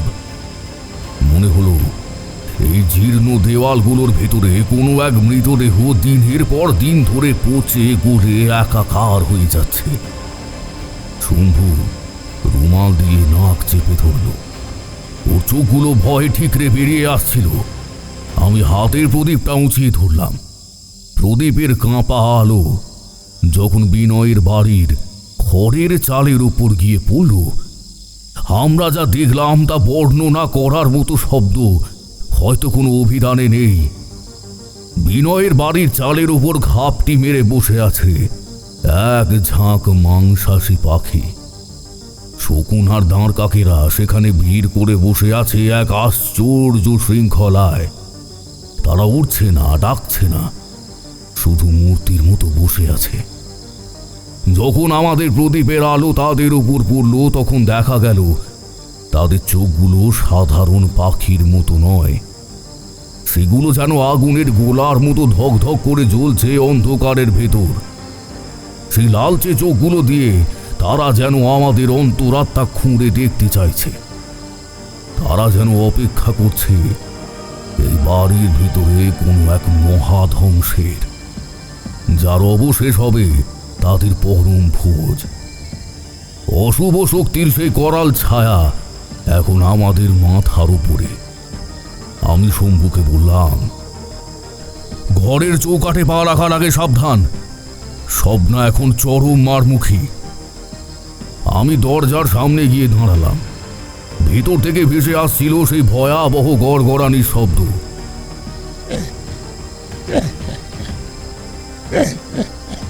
শম্ভু ঘর থেকে বেরিয়ে যেতে আমি অনুভব করলাম ঘরের চারদিকের দেওয়ালগুলো যেন ক্রমান্বয়ে কাছে সরে আসছে। ঘরটা ছোট হয়ে আসছে আর বাতাসের ঘনত্ব বাড়ছে। বিনয় এখন আর সাধারণ মানুষ নেই, ওর হাড় মাংসের খাঁচায় এক ৮০ বছরের পুরনো প্রতিহিংসা এবং অতৃপ্ত কামনা শিকড় গেড়েছে। বিনয় আবার আমার দিকে ধেয়ে এলো, ওর চোখের মনি দুটো সম্পূর্ণ উধাও, শুধু শেষ অংশটুকু জ্বলছে আগুনের গোলার মতো। ওর শরীর থেকে সেই পচা মাংস আর আষ্টে গন্ধ আমার নাকে আসতেই আমার মাথা ঝিমঝিম করতে লাগলো। মনে হচ্ছিল কোনো এক প্রাচীন শ্মশানের গর্তে আমাকে জীবন্ত পুঁতে ফেলা হচ্ছে। আমি আমার ঝুলি থেকে কামাক্ষা সেই বিশেষ সিদ্ধি খড়গটা বের করলাম। খড়গের ইস্পাত তখন এক অলৌকিক তেজে চিকচিক করছে, কিন্তু বিভূতি এক অদ্ভুত মহাবিপদে পড়লাম আমি। ওটা বিনয়ের শরীরে সরাসরি ছোঁয়াতে পারছিলাম না। ওটা ছোঁয়ালে স্বপ্না ধ্বংস হবে ঠিকই, কিন্তু সাথে বিনয়ও মারা যাবে। তান্ত্রিকের কাজ হলো অশুভকে বিনাশ করা, কিন্তু নিরপরাধের জীবন বলি দিয়ে নয়। আমি তো ঘাতক হতে আসেনি, আমি এসেছি রক্ষা করতে। পাপ মুক্তির বদলে আমি কোনোভাবেই রক্তপাত করতে চাইনি, কিন্তু স্বপ্না সেটা জানে। ও জানে আমি বিনয়ের ক্ষতি করব না, আর সেই সুযোগটাই ও নিচ্ছে। ছাড়বো না, কাউকে ছাড়বো না। এই তান্ত্রিকের বুক চিরে আমি কলিজা খাবো। তোর মন্ত্র আজ কাজ করবে না রে। বিনয় যখন আমার গলাটা লক্ষ্য করে ওর সেই অস্বাভাবিক লম্বা হাত দুটো বাড়িয়ে দিল, আমি এক লাফে পিছিয়ে গেলাম। ওর নখগুলো বাতাসে সজোরে শব্দ করছে, যেন তলোয়ারের কোপ পড়ছে শূন্যে। হঠাৎ ঘরের কোণে রাখা সেই বিশাল ভারী কাঠের তক্তপোষটা এক হাতে উল্টে দিল। বিভূতি, একটা সাধারণ মানুষের পক্ষে ওই ওজনের তক্তপোষ এক হাতে উল্টানো অসম্ভব। মনে হলো কোনো এক দানবীয় অলৌকিক শক্তি ওকে অমানসিক বল দিচ্ছে। আমি পকেট থেকে এক মুঠো কালো সর্ষে বের করলাম। মধুসুন্দরী দেবীর নাম স্মরণ করে 108 বার জপ করা সর্ষেগুলো ওর ওপর ছড়িয়ে দিলাম। সর্ষেগুলো ওর গায়ে লাগতেই সেখানে পটপট করে আগুনের ফুলকির মতো শব্দ হতে লাগলো, যেন জীবন্ত আঙারে কেউ নুন ছিটিয়ে দিয়েছে।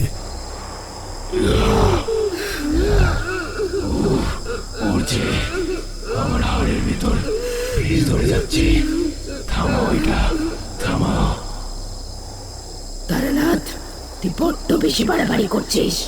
তুই জানিস না 80 বছর আগে আমার সাথে কি হয়েছিল? হ্যাঁ, রজনী, আমার নিজের স্বামী, আমাকে এই জঙ্গলে একা ফেলে রেখে অন্য নারীর সাথে ঘর বেঁধেছিল। আমাকে মারার সময় একবার ওর বুক কাঁপেনি। আমার চোখের সামনেও আমায় ফাঁস লাগিয়ে ঝুলিয়ে দিল ওই রক্তিম বৃক্ষের ডালে। আমার না পাওয়া ভালোবাসার অভিশাপ আজ এই গ্রামে ঝরে পড়বে। আজ এই বিনয়ের রক্ত দিয়েই আমি আমার সিঁথি রাঙাবো। ওই জ্ঞানদার সিঁদুর আমি মুছে দেব। যে সুখ আমি পাইনি সেই সুখ আমি কাউকে ভোগ করতেও দেব না। স্বপ্না, তুই বিচার চেয়েছিলি না? তুই তো ভালোবাসার কাঙাল ছিলি। রজনী চাটুজ্জে তোকে ধোঁকা দিয়েছে বলে কি তুই নিজেও রাক্ষসী হয়ে যাবি? তুই কি জানিস রজনীর শেষ অবস্থা কি হয়েছিল? ও পাগল হয়ে কুকুরের মতো ধুকে ধুকে মরেছিল এই বনের পাশেই। তুই কি ওর মতোই হতে চাস? দেখ একবার, ভালো করে দেখ তোর নিজের চেহারা। রজনী কি এই কঙ্কাল সার স্বপ্নাকে ভালোবেসেছিল? 80 বছর ধরে তুই শুধু ঘৃণা আর প্রতিশোধের বীজ জমিয়েছিস এই নিজের অন্তরে।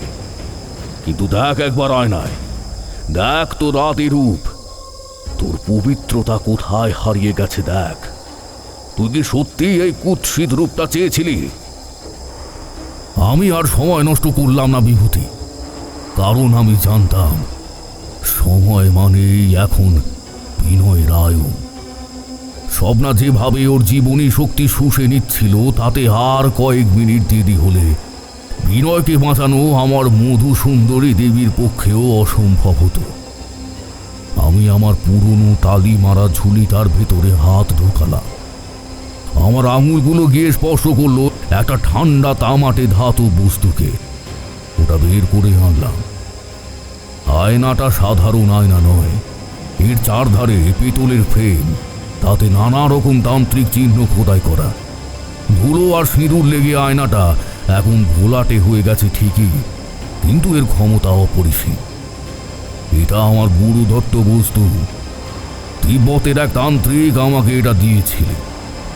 তিনি বলেছিলেন, তারানাথ, এই দর্পণ সাধারণ মানুষের মুখ দেখানোর জন্য নয়, এর পেছনে লাগানো আছে সিদ্ধ সিন্দুর, বিশেষ শ্মশানের চিতাভস্য আর কামাক্ষার সেই বিশেষ কামাক্ষা মাটির প্রলেপ, যা মানুষের ভেতরের সত্যকে বাইরে টেনে আনে। একে বলা হয় সত্য দর্পণ।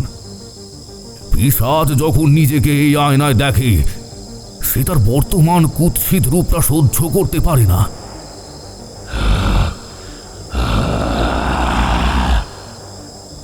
আমি আয়নাটা শক্ত করে ধরলাম। বিনয় তখন মেঝেতে জন্তুর মতো ঘুমাচ্ছিল। ওর নখগুলো মেঝেতে এমন ভাবে বিঁধিয়ে দিয়েছিল যে মনে হচ্ছিল ও মাটির গভীরে ঢুকে যেতে চায়। ওর শরীর থেকে সেই পচা পচা আঁশটে গন্ধটা এখন ঘরের সমস্ত বাতাস বিষাক্ত করে দিয়েছে। আমি প্রদীপের শিখার দিকে একবার তাকালাম। শিখাটা এখন রক্তাভ হয়ে কাঁপছে। আমি জানতাম লড়াই এখন চূড়ান্ত পর্যায়ে। ওম হ্রিং ক্লিং সর্বসত্তং প্রকাশায় দর্পণং দর্শায় পিশাচং নাশ।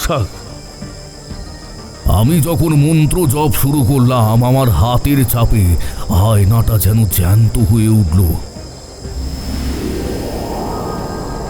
বিভূতি, তুমি বিশ্বাস করবে না, সেই ধুলো মাখা ঘোলাটে কাঁচটা হঠাৎ করে এক অতি জাগতিক আলোয় উজ্জ্বল হয়ে উঠল। সে আলো ঘরের প্রদীপের আলো নয়, সে আলো যেন অনন্ত অন্ধকার থেকে চুইয়ে আসা এক অদ্ভুত ধবল জ্যোতি। আমি বিনয়ের জট পাকানো চুলের মুঠি ধরে ওর মাথাটা সজোরে হ্যাঁচকা টানে তুললাম। ওর মুখ দিয়ে তখনও কালো কষ বেরোচ্ছে। আমি চিৎকার করে বললাম, স্বপ্না দেখ, তাকিয়ে দেখ এই দর্পণে, তুই কি ছিলি আর আজ কি হয়েছিস। আমি আয়নাটা ঠিক ওর চোখের সামনে ধরলাম। প্রথম দিকে স্বপ্না বাধা দেওয়ার চেষ্টা করছিল। ওর ভিতরকার সেই অশুভ শক্তি আমার হাতটা দুমড়ে দেওয়ার চেষ্টা করল, কিন্তু মধুসুন্দরী দেবীর কবচ আমার বাহুতে ছিল। আমি আমার সমস্ত তান্ত্রিক শক্তি দিয়ে আয়নাটা ওর চোখের সামনে স্থির রাখলাম। এই আয়নার প্রতিফলনে স্বপ্না প্রথমবার ৮০ বছর পর নিজের আসল পৈশাচিক রূপ দেখল। আয়নায় যা ধরা পড়ল তা কোনো মানুষের প্রতিচ্ছবি নয়। ও দেখল তার মাথায় জট পাকানো রুক্ষ চুল, যা বনের শুকনো লতাপাতার মতো দেখাচ্ছে। কপাল জুড়ে জমাট বাঁধা কালো রক্ত আর সিঁদুরের বিভৎস লেপন, যা ৮০ বছর আগের সে খুনের স্মৃতি বহন করছে। রক্ষী কোটরে মানুষের চোখের বদলে জ্বলছে আগুনের মতো লাল দুটো গোলক। গালের চামড়া ঝুলে পড়েছে, দাঁতগুলো কুকুরের মতো বাইরে বেরিয়ে এসেছে। নিজের এই পিশাচি রূপ দেখে স্বপ্না থমকে গেল। ওর সেই পৈশাচিক আস্ফালন এক লহমায় থেমে গেল। ওর ভিতরে সেই গ্রামের শান্ত রূপবতী মেয়েটি যেন এক মুহূর্তের জন্য সেই পিশাচি খোলস ফুঁড়ে উঁকি দিল। ঘরটা হঠাৎ নিস্তব্ধ হয়ে গেল বিভূতি। শুধু বিনয়ের গলার ভেতর থেকে এক ধরনের অদ্ভুত শব্দ বেরোতে লাগলো। ওটার পিশাচির গর্জন নয়, ওটা ছিল একজন নারীর বুক ফাটা গোঙানি। বিনয়ের মুখ দিয়েই স্বপ্নার আসল কণ্ঠস্বর বেরিয়ে আসতে লাগলো, কিন্তু স্বর ছিল অত্যন্ত ক্ষীণ, কাঁপা এবং এক বুক হাহাকারে ভরা। আমি কি এমন ছিলাম? আমি কি সত্যি দেখতে এমন হয়ে গেছি? আমি তো সুন্দর ছিলাম রে তান্ত্রিক। রজনী বলতো আমার কপালে একটা লাল টকটকে সিঁদুরের টিপ পড়লে আমাকে বড্ড মানায়। ও বলতো আমার চোখে কাজল নাকি খুব উজ্জ্বল লাগতো। আমি কি এখন ডাইনি হয়ে গেলাম? আমি দেখলাম বিনয়ের চোখ দিয়ে কালো রক্তের বদলে স্বচ্ছ জল গড়িয়ে পড়ছে। স্বপ্না যেন নিজের কুৎসিত চেহারা দেখে নিজের কাছে নিজেই ছোট হয়ে গেল। প্রতিহিংসার সেই আগুনের ওপর যেন এক ঘরা জল ঢেলে দিল এই আয়না।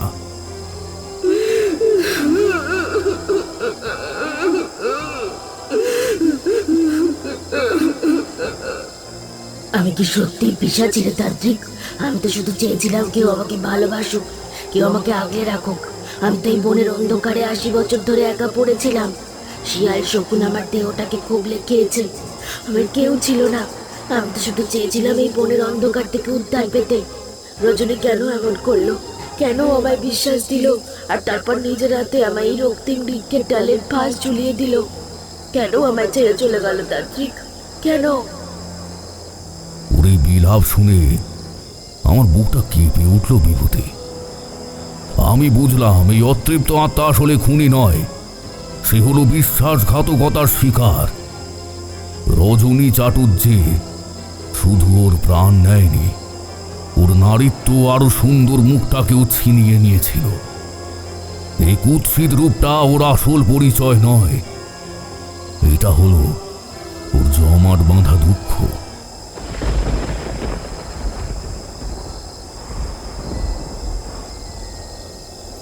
ঠিক সেই মুহূর্তে বাইরে থেকে শম্ভু মাহাতোর গলা শোনা গেল।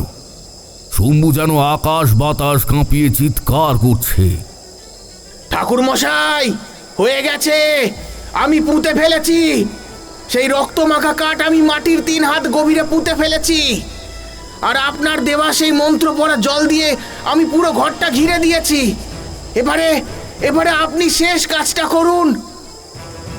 শম্ভুর গলা শোনা মাত্রই বিনয়ের শরীরের ভেতর থেকে একটা প্রবল ঝাঁকুনি উঠল। আমি বুঝলাম স্বপ্নার নারীর বাঁধন আলগা হয়েছে। বনের সেই অভিশপ্ত বৃক্ষের সাথে ওর যে যোগসূত্র ছিল তা মাটি চাপা পড়তেই ছিন্ন হয়ে গেছে। স্বপ্না এখন সম্পূর্ণ অসহায়। বিনয়ের আত্মা এখন মাটির টানে নিজের শরীরের ভেতর ফিরে আসতে চাইছে, আর স্বপ্নার সেই কালচে ধোঁয়া এখন এই শরীর থেকে বিচ্যুত হওয়ার জন্য ছটফট করছে। ওং সর্বে ভবন্তু সুখিনঃ সর্বে সন্তু সন্তু নিরাময়া সর্বে ভদ্রাণি পশ্যন্তু মা কশ্চিৎ দুঃখ ভাগ ভবেত। ওং শান্তি শান্তি শান্তি। লড়াই শেষ হয়নি বিভূতি। স্বপ্না যখন বুঝতে পারলো যে ও হেরে যাচ্ছে, ও শেষবারের মতো বিনয়কে শেষ করে দেওয়ার চেষ্টা করলো। বিনয়ের মুখ দিয়ে সাদা ফেনা বেরোতে শুরু করলো। আমি আয়নাটা সরিয়ে রাখলাম। এবার প্রয়োজন ছিল সেই অন্তিম কবচ। আমি মধুসুন্দরী দেবীর নাম স্মরণ করে বিনয়ের ব্রহ্মতালুর ওপর হাত রাখলাম। লড়াই এখন জীবনের সাথে মৃত্যুর, প্রেমের সাথে ঘৃণার।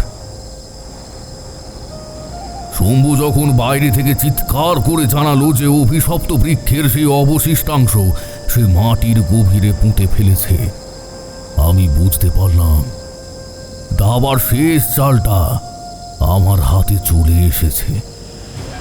বিভূতি, তান্ত্রিক লড়াইয়ে সময় জ্ঞানী হলো আসল।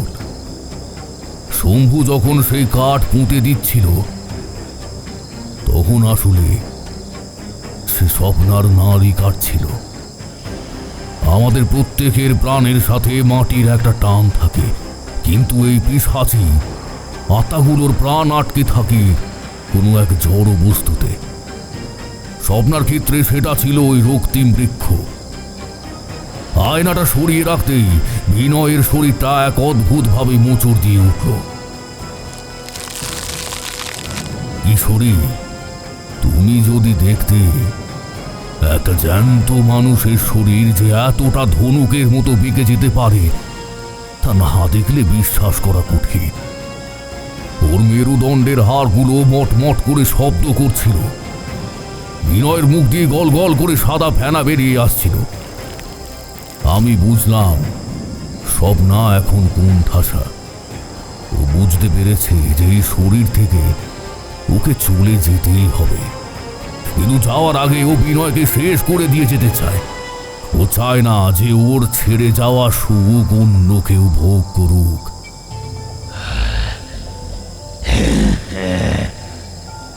আমি এক মুহূর্ত দেরি করলাম না। আমি জানতাম বিনয় হৃৎপিণ্ড আর বেশিক্ষণ এই চাপ সহ্য করতে পারবে না। ওর নাড়ির গতি অনিয়মিত হয়ে আসছে। আমি আমার ঝুলি থেকে বের করলাম মধুসুন্দরী দেবীর সেই বিশেষ কবচ। ওটা রূপোর পাতে মোড়া থাকলেও ওর ভেতরে আছে 7টি মহাপীঠের মাটি আর কামাক্ষার সেই বিশেষ রক্তবস্ত্রের টুকরো। আমি কবচটা আমার ডান হাতের তালুতে শক্ত করে চেপে ধরলাম। কবচটা তখন অসম্ভব গরম হয়ে উঠেছে, যেন আগুনের এক টুকরো আমি হাতে ধরে আছি।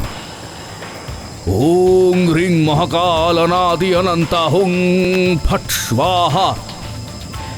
আমি আমার সমস্ত তান্ত্রিক শক্তি এক জায়গায় জড়ো করলাম।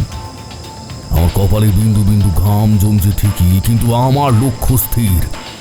আমি চিৎকার করে বললাম, ওম হ্রিং ক্লিং রক্ত চামুণ্ডাই। স্বপ্না, তোর সময় শেষ। বিনয়ের রক্ত তোর জন্য নয়, তোর স্থান এই নশ্বর জগতের বাইরে। চলে যা, তুই চলে যাও অভিশপ্ত প্রেত জনে। আমি আমার সেই তপ্ত কবচ ভরা হাতটা সরাসরি বিনয়ের ব্রহ্মতালুর ওপর চেপে ধরলাম। সাথে সাথে একটা বিদ্যুৎ তরঙ্গ যেন আমার শরীর দিয়ে বয়ে গেল। বিনয় এক মরণ চিৎকার দিল। কিশোরী, সেই চিৎকার কোনো মানুষের নয়, সেই চিৎকার ছিল ৮০ বছরের জমাট বাঁধা হাহাকারের এক সম্মিলিত বিস্ফোরণ। ঘরটা যেন কোনো এক অদৃশ্য ভূমিকম্পে দুলতে শুরু করলো। জানলার পাল্লাগুলো খটাস খটাস করে আছড়ে পড়তে লাগলো, আর সেই সাথে জানলার কাঁচগুলো একে একে চুরমার হয়ে বাইরে ছিটকে পড়তে লাগলো। হঠাৎ দেখলাম এক অবিশ্বাস্য দৃশ্য। বিনয়ের নাক, মুখ আর কান দিয়ে এক কুচকুচে কালো ধোঁয়া বেরিয়ে আসছে। সেই ধোঁয়াটা যেন তরল আগুনের মতো ঘন। সেটা ঘুরপাক খেতে খেতে ঘরের ছাদে গিয়ে আঘাত করল। আমি হাত সরালাম না, আমি সমানে মন্ত্র জপ করে চললাম। সেই ধোঁয়াটা শেষ বেশ এক বিশাল অজগরের মতো জানলা দিয়ে সজোরে বেরিয়ে গেল। সেই ধোঁয়াটা সোজা উড়ে গেল কালিদহের সেই রক্তিম জঙ্গলের দিকে। বৃষ্টির জলের সাথে মিশে এক অদ্ভুত লালচে আভা চারদিকে ছড়িয়ে পড়ল।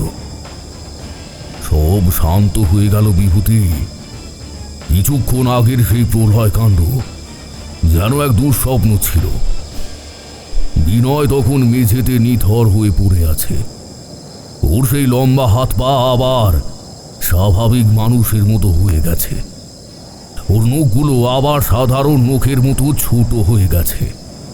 ওর গায়ের সেই পচা আঁশটে গন্ধটা নিমেষের মধ্যে উবে গিয়ে সেখানে এক ধরনের কর্পূরের মতো পবিত্র সুগন্ধ ছড়িয়ে পড়ল।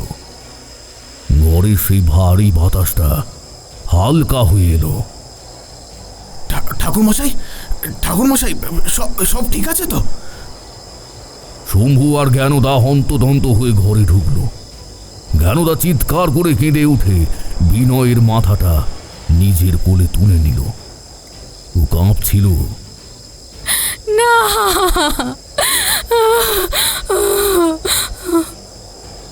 আমি ক্লান্ত শরীরে তক্তার উপর বসলাম। জ্ঞানদাকে বললাম,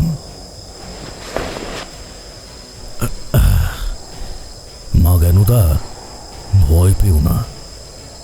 বিনয়কে একটু গঙ্গা জল আর তুলসী জল দাও। ওর আত্মা আবার ফিরে এসেছে। তবে ওর এই শরীরের উপর দিয়ে যে ধকল গেছে তা সামলাতে অনেকদিন সময় লাগবে। ও এখন পবিত্র, ওর ভেতর আর কেউ নেই। জ্ঞানদা যখন বিনয়ের ঠোঁটে তুলসী জল দিল, আমি দেখলাম বিনয়ের পাতা দুটো ধীরে ধীরে কাঁপছে। ও চোখ মেলল, কিন্তু সেই চোখে কোনো হিংস্রতা ছিল না, ছিল একরাশ বিস্ময়। ও যেন এক গভীর অন্ধকার কুয়ো থেকে অনেক কাল পর আলোর মুখ দেখল। জ্ঞানদা তখন ওকে জড়িয়ে ধরেছে। সেই দৃশ্য দেখে শম্ভু মাহাতো চোখ মুছতে লাগলো।